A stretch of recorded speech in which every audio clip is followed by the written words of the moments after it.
All right, let me scoot over just a hair so we can both be in the center of the screen.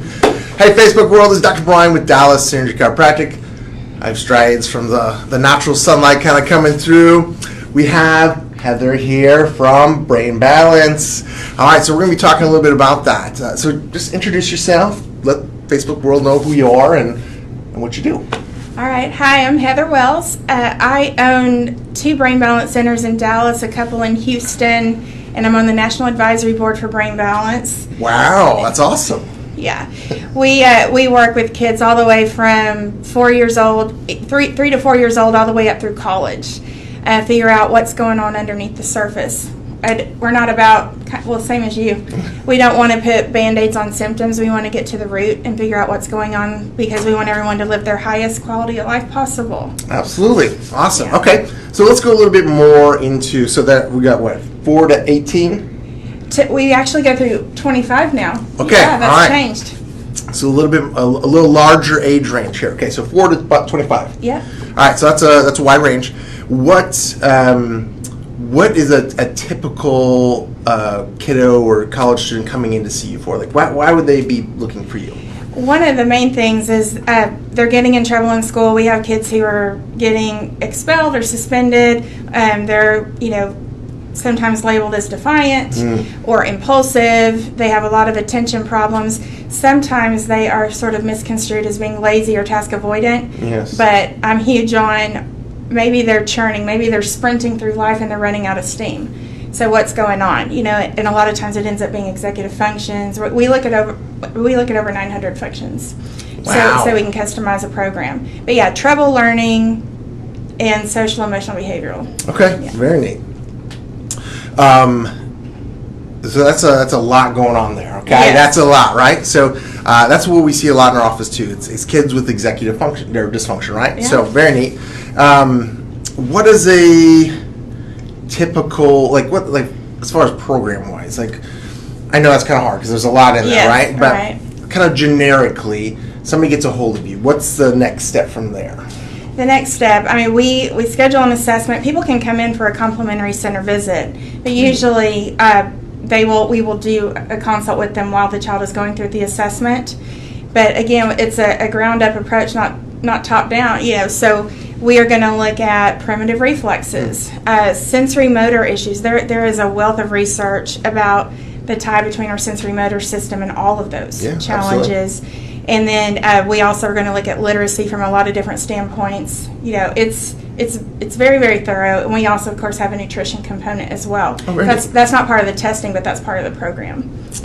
So the assessment includes looking at primitive reflexes, sensory motor issues, and learning. Literacy. And then Cambridge Brain Sciences has a phenomenal program we use to look at executive function. Oh, very cool. Yes. Okay. There's a couple people watching. If you have any questions, please post them. We should be able to see them.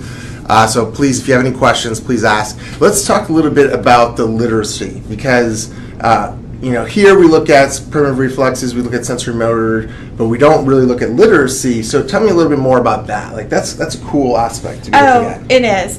And that is a huge, I'm passionate about all of this, but there are so many kids who come in and they say, we've gone through a dyslexia program at school, and it helped a little bit, but our child still can't read. Mm-hmm. But auditory processing has a lot, we look at auditory processing. Are they, garbage in, garbage out? If I am misconstruing or if the sounds are arriving in my brain at incorrect times, I might reverse letters, but that may not be all that's going on. Yeah. That happens a lot. Yes, this is going on, but maybe that's not all that's going on. Right. Visual perception and processing are huge. Mm-hmm. That's what I had as a little girl. Because I was born legally blind and was blind for many years. And then once my sight was fixed, my brain didn't know what to do with that information. And that was what was leading to all my trouble with reading and writing and spelling. Wow. And then, of course, you use executive functions with literacy also. Yeah, you have to use your working memory. That's actually one of the first indicators of early literacy problems. We think about a child who can't sound out words and they don't recognize letters.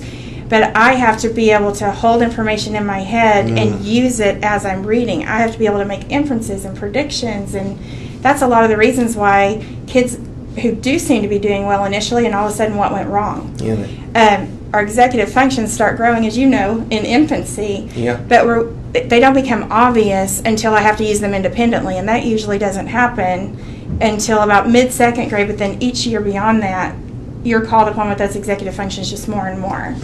So, and then if I have brain imbalances and can't regulate my emotions and have that inhibition to think through things, it all kind of sort of spirals from there.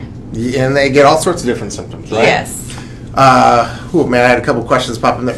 Okay, so let's hear a little bit about your story, because you and I have talked one-on-one before. I know you have really just a heart for these kiddos. I do. Let's hear your story a little bit, because that makes impact. The providers we work with and the people we work with, we want to make sure that they have that passion, and it's not just I do this because I do it, right? They should care. They should have a personal story somehow attached, whether it's their kids or them, And so let's hear a little bit about your story. Yes. Well, as I said, I was born legally blind, and I didn't tell my parents I can't see. And why didn't I do that? Because children, I had a professor in college who laid on his stomach on the platform where he gave his lectures, and he barely looked left, he barely looked right. And he said, that is the perspective of a child.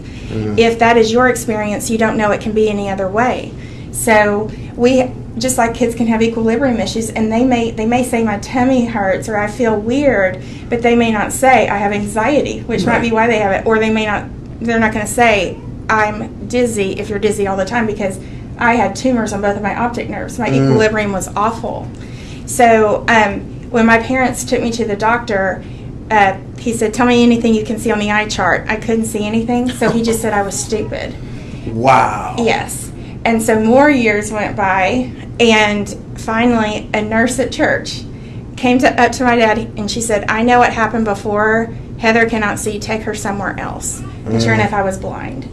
And so I really started off with really, really late in life. And looking back with the background I have, I realized how I was seeking proprioception. Like I would rub my arms. I was seeking sensory input because I was not getting it in so many other ways. Right. And so my calling and my passion is to give a voice to what I call the hidden churns. I mean, that's even the title of my book. Because these kids don't have a voice. Yeah. And a lot of times their brains are behaving as if they've been through traumas, whether or not they have or not, but it's truly physiologically what goes on when you have sensory motor challenges. And I also want to be the support for the parents. I want to give them a voice. I've been the mom. I took in 2 boys whose mom did drugs during pregnancy, and then they were abandoned. Their dad was in prison. They were 3 years behind in school. They didn't have friends. Lots of challenging behavioral things going on. So it was environmental, genetic. There was a whole host of combination going on. And I've been the mom who's sitting on the floor in the closet with tears in my eyes thinking, what am I doing wrong? And I hear that all the time from moms. And so I want them to know it is not their fault. Right. And I want them to have the words to put to what they need to share with the providers. So this is a great point. Look, this is for you parents, okay? Because exactly what she just said. She was in the closet crying, right? Thinking she had done something wrong. And what we're finding, what we're seeing, what we're hearing is that parents are saying, look, I see something's going on, and I'm bringing it up, and I'm being told it's nothing, and now I'm here 2 or 3 years later or 4 years later, and there's definitely something that I saw, and so they're being ignored. They are being ignored, yes. That is, and I did actually a presentation Saturday in front of 200 educators and daycare providers, and I was telling them to pay attention to the small things and to listen to the parents. Because I rarely see parent instinct being wrong. Yeah. If you think something is wrong, you know your child best. We know what we do, but you know your child. And that is very top of mind to me because I'm also the caregiver for my parents. My dad lost the right hemisphere of his brain to a brain tumor, and I knew what his new normal was after that. Well, several years later, he became completely incoherent, bedbound, and I was saying something else is going on, and the doctors were saying, Heather, he has a brain tumor. I have a neuro background, and they weren't listening to me, so I literally was sitting there thinking, also as the professional, what do these parents go through? And so I had to fight and be the advocate, just like these parents are, for my dad. And sure enough, he had developed Parkinson's disease. So you know your child, and that, I don't think I would ever be the provider who doesn't listen to parents, but I certainly, that if anything was ever going to need to reinforce it, that certainly did. Yeah. Very similar story with my dad. So my mom took care of him, a provider, but he was at this point he was in a home, and he would call me at like 2:00 in the night, all worried about something. And my mom's like, "There's something wrong." They're like, "Oh, he had a stroke." Yeah, he had the stroke, years ago. Something new was going on. Yeah. No, nothing's going on. They finally did a CT, and he had developed a tumor, right? And it was invading and encroaching on different parts of his brain. So the most important thing, parents, is you have to be heard, okay? Don't blow it off. Find somebody, get a second or third opinion. I don't care what you do, but, like you said, most of the time, parents' instincts are correct, right? Yes. Whether it develops into something horrific and it's devastating in the kiddo's life, which we obviously never hope for, or if it's something minor that can easily be rectified, it doesn't matter. You need to have those second and third opinions. So thank you for that. Yeah. I like what you said there, because we are not just talking about profound, or severe challenges. If I am just a little bit, I put up a picture the other day and put a little crack in the road, and then I had like the big sinkhole. Yeah. It can become something big. Yes. I mean, we do preventative medicine. Why don't we do preventative care for executive functions, and sensory motor issues, that even if it's anything that prohibits you and your family from enjoying your highest quality of life, anything that is putting your child, or you, if your child's in a churn, you probably are as well, even if you handle it like a champ, which you usually do. So it's really a quality of life issue. Why do we want our kids suffering rather than thriving? Absolutely, yeah. What we always hear in this office, the common term we hear is they'll grow out of it, and they don't. Go ahead. What's your perspective on it? You hear that as well? Yes. I'm so huge on that. Kids do not grow out of it. As a matter of fact, even if I put up a picture of a child who's telling the story of the 3 little pigs, they get all the facts correct. They're sitting there talking with their friend who's talking about, he took his time, built his house correctly. He showed perseverance. That little thing where you're just thinking, oh, she's just a little ahead in vocabulary. Her sentence structure is a little more advanced. The difference between just barely getting the story versus if you look at them when they're 12, 13 years old, there is a 5.2 year gap in where they are in literacy, but that applies across the board with a lot of the things that we're talking about. Yeah, so kids don't grow out of things, they grow into something different, right? Their brain, some of their brains adapt and you'll see a different symptom arise. Some it just deteriorates completely, and so you can see a different sort of symptom arise. That's typically what we see, right? So, one of my favorite, not my favorite, I don't mean it that way, but one of my, is they'll talk about crawling, right? And the importance of crawling, but they'll scoot or they'll do something else, and they don't develop that motor control, right? That sensory motor control. And it will impact them at some point in time, but the pediatrician's saying, oh, don't worry about it. And yes. How long did they crawl? Did they crawl in the right pattern? Oh, they went straight to walking. That seems pretty cool at the time. Look at my child. But 2 of our primitive reflexes are tied to crawling. And when we don't go through that, it has enormous ramifications on your reading, your writing, your spelling, copying from the blackboard. This alone can put a child into a fight or flight mode. And it may not be obvious. I have a very chill personality, but I was in fight or flight and nobody knew it. Right. But that is what allows us to separate our head from our eyes, to cross left to right across a page to take it all in. If I don't have that, it doesn't just impact academics. If I have horse blinds on, I don't see somebody until they're right in front of me, and I feel like I live in a horror flick. Yeah. So, and then a lot of the aggression comes from that. I think somebody's popping up out of nowhere, then I'm going to get in your grill. I'm going to invade your space and be a little nasty to you. So. Yes, that's a very important point. Sorry, I got something in my eye, like an eyelash. The fight or flight. We talk about this all the time on our videos, and we measure it here. But these kiddos come across as aggressive or irritable or defiant. Yes. And when you look at the neurology, when you look at the fight or flight, that mode of the brain, okay, is designed to fight, aggressive, defiant, or run. And then there's social aspects to that nerve as well. But you have to look, when that individual, when that little kiddo, like one of my favorite little testimonies, this little girl, sweetest thing in the world, but she was kicked out of 3 preschools before the age of 5, I think. And she was aggressive. It's not that she was a mean little girl. She's just, you have fight or flight going on, and you have all these little kids running around you, and this little kid gets in your face, and you push him off the jungle gym, and it breaks the clavicle. Is she a mean little girl? No. Correct. Yes. Her brain is just not functioning the way it should in that social interaction, right? But if she was in a dangerous situation and she needed to fight, which the brain is not telling the difference at this point in time, she would have been right? If that was danger, pushing the danger away would have been an accurate response if it was truly there.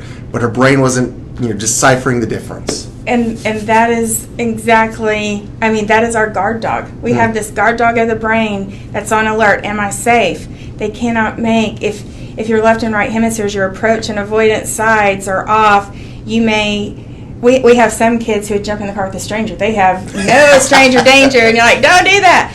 And then we have others who are afraid of everything. And that goes back to what I said. Your brain can behave as if you've gone through a trauma even if you haven't. Right. Because you're misperceiving information, and your emotional centers of the brain can be messed up as well. And then if my guard dog is off, it shuts down my learning center, memory. Yeah, so that's a great point that needs to happen or needs to be identified. If you're stuck in fight or flight, and look, there's a spectrum of where kids can fall in this, okay? But when you're stuck in fight or flight, when your guard dog is on, your brain is not designed to learn. It is not designed to sit there in a seat for 45 minutes, 50 minutes, 60 minutes, whatever it is, pay attention to some math algorithm that you're supposed to learn, because the brain is like, what's out here? Where's the line? Where's the saber-toothed tiger? What's this noise behind me? What is this kid doing? Are they a danger? Are they not a danger? That's what your brain's designed to do. It's doing what it's supposed to do, but it's in what we call maladaptive state, meaning this is not the time for it to be doing that, but it's doing what it's supposed to be doing. Yes. It's not a bad brain. It's just stuck in a mode doing what it's supposed to do in the wrong scenario.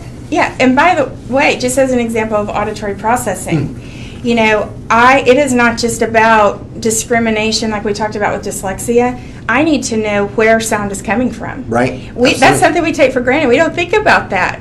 But if you've ever been driving in a car and you hear a siren and you can't figure out where it's coming from, can you imagine having that little sense of panic all the time? So if I don't know where sound is coming from, I also can't filter sound. Yeah. And that's important because your child is sitting in class trying to pay attention to the teacher, and there's just all this, every time they try to listen, they hear all the noise. Just like when you're watching a movie and you want to turn down the background noise and turn up the actor's volume, and you can't do that. It all goes up and down as a unit. So if I am trying to pay attention, I'm trying to be good, and all the sound gets loud and I'm dealing with that all the time, I'm very likely to either lash out or just shut down. Shut down. Yep. Yeah. Yeah, so very, very true, right? It's like that annoying little cricket that you can't find, right? That's just chirping. Like, where is that sucker? I just want to get rid of him, right? So just imagine that all the time. Like the brain is in a constant state of, I don't know. That is a very agitating state, right? Especially when you're stuck in fight or flight mode and you're worried about a danger, right? It's just the way the brain functions, and they're just stuck in that maladaptive state. All right, so that was fun. I hope you all learned something there. Comment, please, if you have any questions. If something wasn't explained clearly, please do that. All right, so anything else that you want to talk about with that topic? We talked about a lot there, but anything that you want to touch on? There's one more thing. Okay.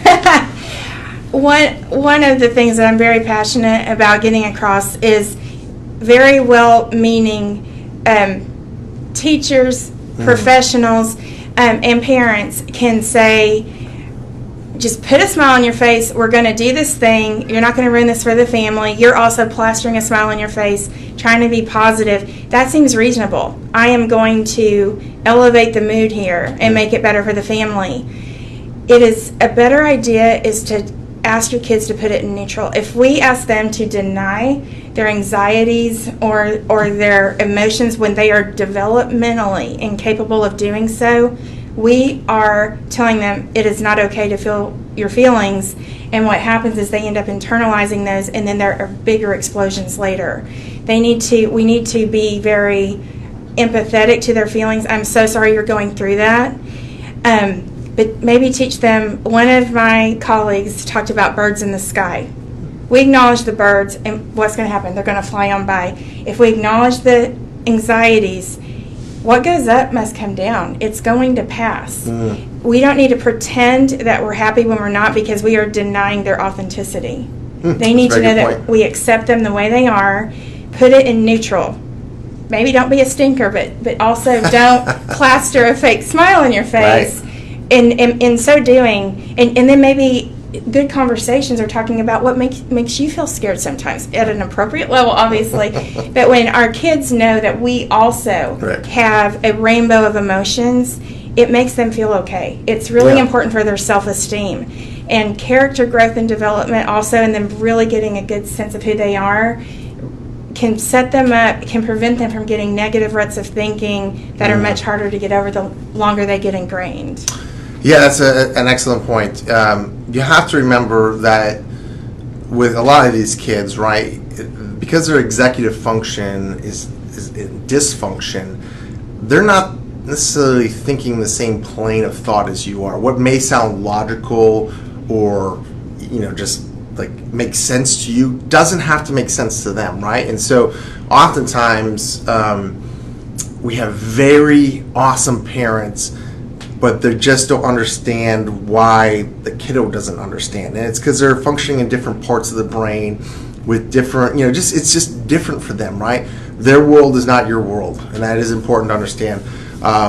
Like I said, every parent that's come in has been very loving and caring about the kiddo, right? But you're just not in their level of thinking, right? They're stuck in a different state of thoughts, and you have to acknowledge it, because unless you do, then what I see is kids feeling scared, right, to express themselves. They feel suppressed, maybe emotionally, and eventually that's going to boil up and explode at some point in time. So that's a very good point. All right, so let's say I have a 5-year-old, okay, and they're exhibiting some sort of symptom, right? Doesn't matter what it is. Do I need to go to a doctor? Do I need to go to my pediatrician and then come see you? How does that work? No. We're holistic. You do not need a doctor's order or anything like that to come see us. Some of the families come to us because they want to avoid labels for their kids. A lot of families come already having labels, if they need the services at school or what have you. But we are not about putting labels on kids. We're just about, like I said, getting to the root and addressing it at the foundation.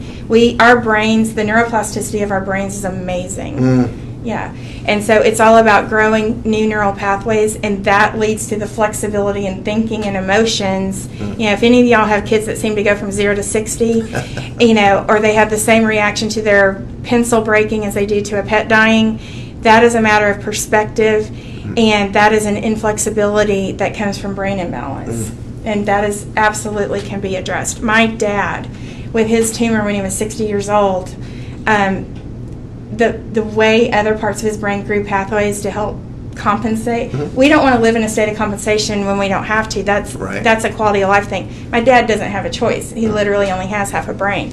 But the point is, his brain at that age was still able to form new neural pathways. I mean, we can effect fantastic change permanently. Yeah, I see something up there. I'm going to grab it in just a second. So neuroplasticity happens, I'm trying to think. When I was in college, which was forever ago, right now it seems like 15 years ago, there didn't seem to be the idea of neuroplasticity. I think that was just starting to develop. as far as teaching wise, right? But Yeah. what they're showing now is you have neuroplasticity throughout life, right? You can still learn new skills, whether you're 2 years old or 80 years old. And the beautiful thing is actually just showed even through meditation. It was, I think they were measuring like 45-year-old women, but they showed that their brains could be as young as 25. So the beautiful thing about this is there's no age limit, right? Whether you're 4-year-old or 25-year-old, you can still see incredible changes because of that neuroplasticity. Awesome. Let me try to grab what this is. Thanks, Dr. Charles. Dr. Ward, he was just thanking us for this information. Awesome. All right. Let's talk. Okay, so I do have a question. I know the answer to the question, but I love that you don't put labels on. Okay. Let's just say I come in and I have a label, right? ADHD. Mm-hmm. Do I go through a new assessment? I mean, do I have to go, or do you have like a? Do you just accept ADHD and walk us through the track? I know the answer, but let's. No, we definitely want to do a full blown assessment on everyone because we got to have flexibility in our thinking. We need to customize a program according to your child because your child is not defined by his ADHD. Mm-hmm. There's a combination of strengths and weaknesses that all play together. And sometimes this happens a lot where we have these kids who may have even been in twice exceptional, gifted programs. They are so extremely intelligent, and then they might be many years below that in their relational skills or their social emotional skills. We need to know how all the puzzle pieces go together. Yeah, absolutely. So that we can sort of flip the levers in the right way to get the whole brain on the same page and able to communicate and process to its utmost. Yeah, it's wonderful. So every individual is different, right? That's how we perceive it here too is, whether you're given a diagnosis of something, we care, right? But the diagnosis doesn't do much other than somebody says this is what you have, right? And a lot of times I've seen kids that are given a diagnosis of ADHD, and there's zero chance in the world that they truly have ADHD, right? My boys, they came to me with diagnosis of ADHD. They were zombies on their medication. I mean, ADHD is real; it exists, but it's also misunderstood a lot. Yes. A lot of times people think that it has to do with they can't pay attention because that's what it sounds like. Right. But it's much more about selective attention, and it's not a matter of choice. Oh, if they want to do something, they can. It's just that we just need to discipline them more. No, if I am doing tasks that are very organic for me, just sort of natural propensities, I'm relaxed doing that. You know what? And I can do that much longer. But if I'm doing things that are much more difficult, I'm not going to be able to sustain it as long. All right, absolutely. So, each kid with that same diagnosis, so you had 10 kids with ADHD, they're going to present with different strengths and weaknesses. Okay, let's put it that way, right? If I scan 10 kids with ADHD, they're not going to all have the same HRV, same EMG, same whatever. It's going to present differently. Right? There may be some common characteristics, right? Or, common things that we see, but they are an individual with their own genetic, background, right? Their own, and their own chemical background, whether or not they've been on some medication or not on medication, their own dietary and their own emotional stuff, right? So each kid's different and they're all going to present differently. So that's very, very important that we do that. All right. Very cool. Other questions? Okay, so tell us, you have two clinics here in the area? Yes. Okay, where are they located? They are located in Southlake and Mansfield. Very cool. Both of those are great areas. Love it. Boy, I'm drawing a blank here now. What we're to proceed? But basically, because we covered so much information, I'm like, what other questions can we ask? What would be a good question? What's the best way to contact y'all? You can go through our microsite. You can go to brainbalancesouthlake.com or brainbalancemansfield.com. You can also you Google us. Our phone number is going to pop up, our addresses. And then the email addresses are very simple, southlake@brainbalance.com and mansfield@brainbalance.com. Very cool. Do you ever have events going on where the public can come and maybe somebody's speaking or you're speaking? Yes. Once a month we have open house events and we choose a topic each month to cover, This cool. it's based on what we're talking about. It's interesting that next week our events are on anxiety, as it turns out. Okay, So, awesome. and we have the event in South Lake next Tuesday, 5:30 to 7:30. Come and go as you wish, with the presentation from 6:15 to 6:45. Okay. And then Mansfield's on Thursday. Same thing on the times. Beautiful. All right, so if you have any questions about that again, or if you didn't hear it for whatever reason, just ask a question and we'll repeat it for you. All right. Anything else? Anything that I didn't ask that you're like, I wish you would have asked that? You know what? I do have a question. We need to hear a testimony, right? Like, we need to hear a cool story. All right. You have a story or two for us? I do. Okay, I do. all right. So I'll tell you about a little 5-year-old who came to us. He had deficits in his right hemisphere. He was diagnosed with OCD, ODD, cerebral palsy, and he was so weak he was unable to crawl in his little bed that was 18 feet off the ground. You had to address him as a dog named Pretzels or a piece of construction equipment, because his emotional quotient, his sense of self, and his being in touch with his emotions was so low that he did not even identify sort of real versus make-believe. This is a pretty severe version of this. Every single thing had to be lined up. His dad was the soccer coach, and he did not go around the circle on the first day of practice and introduce the kids because they all knew each other. This little one had a preconceived notion that needed to happen, so he was done for the entire season. Wow. Not the day. And fast forward about 3 months, he came into me. This is a guy who would only talk to you if he were losing it. And then he would be beating on his mom. I hate you. I wish I weren't alive. You said 5 years old? Mm-hmm. Wow. 5 years old. This is probably the most extreme form of OCD I've ever seen at that age, because usually it sort of escalates over time without treatment. So at that young age to be so severe, had to get his way. He had to know the minutia of everything. But about 3 months later, he came into me, Mr. Non-Communicative. Guess what, Miss Heather? I said, what? He said, I got a fish tank. I said, you did? And he started telling me about all the fish. He said, but you want to know what's really funny? I got another fish, but it's not a real fish. He's made out of plastic. It's so funny because he's carrying his surfing board, wearing his swim trunks, he's got his glasses on. He thinks he's a person. And then he said, but and this is the part that just, he said, but you know what? I may have to sell some of my fish. And I said, why is that? And he said, because we bought so many of them that I'm afraid another family is going to go to the store and want to buy fish, and there aren't going to be any left, and I don't want them to be sad. Oh, isn't that sweet? I mean, he went from not even knowing who he was and his emotions to having all of that empathy for others. And so a couple months later, the principal of his school, because he had started kindergarten, asked his mom, why on earth do you have him? He was just finishing at Brain Balance at that point. Why do you have him in Brain Balance? Is it because of his cerebral palsy? She said, that is way down the list. She told him what was before, and she said, I can't fathom that. She said, he is the class favorite. Everyone wants to be his friend. He's always focused. I cannot fathom that there was ever a version of him like that. Yeah. We didn't change who he was. We brought out the best of who he already was, but was unable to be. Yeah, it's, let me ask you, so any motor developmental issues with him, do you know? Oh, yes. Yeah. Okay.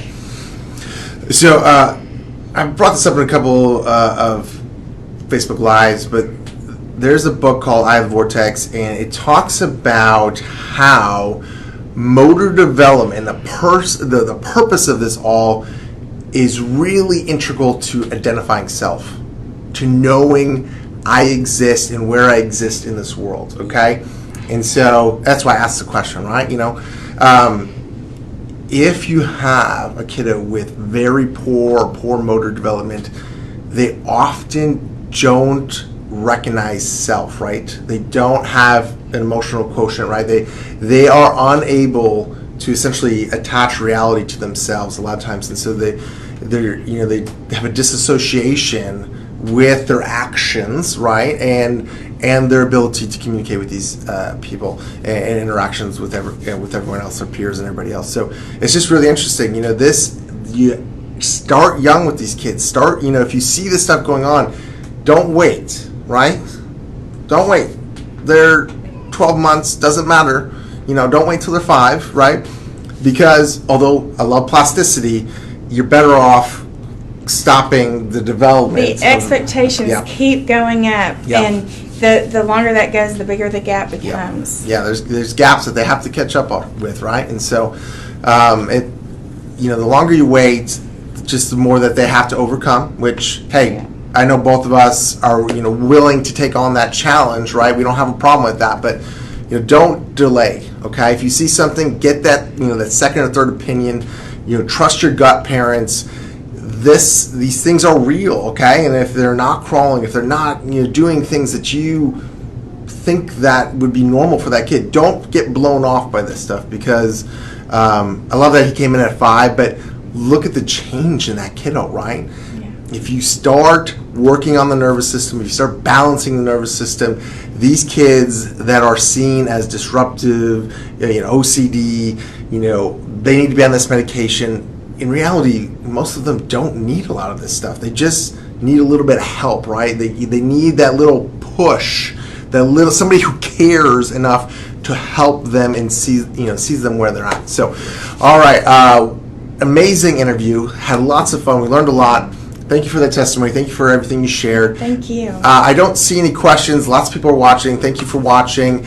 If this sounds like your kiddo, okay, message us. Message Brain Balance. Get in touch with somebody, okay? If you have a question, maybe you're watching this later on, please comment. If, that sounds like my friend Susan's kiddo, right? And you're talking about little Jeffy, and that's him, right? Share this video with them, all right? Some parent needs to hear this somewhere. Please share, all right? We're here for the parents. I will tag Heather in this, so if you have a question specifically for her, please comment, okay? She'll be able to see it later on.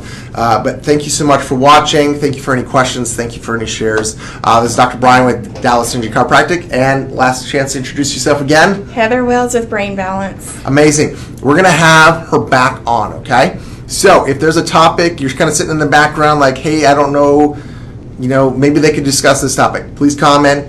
That's something that we can put on the list to discuss. So we'll probably meet up again probably in the beginning of the year based off of holidays and all that fun stuff. But if you have a question, something that we could touch on, maybe you want to know more about, hey, how could Brain Balance help with this, or yada yada yada, please comment. That way we can put it on the list to discuss later on. All right, you know how to get a hold of us. Thank you so much. We really appreciate you. Bye-bye. Thank you.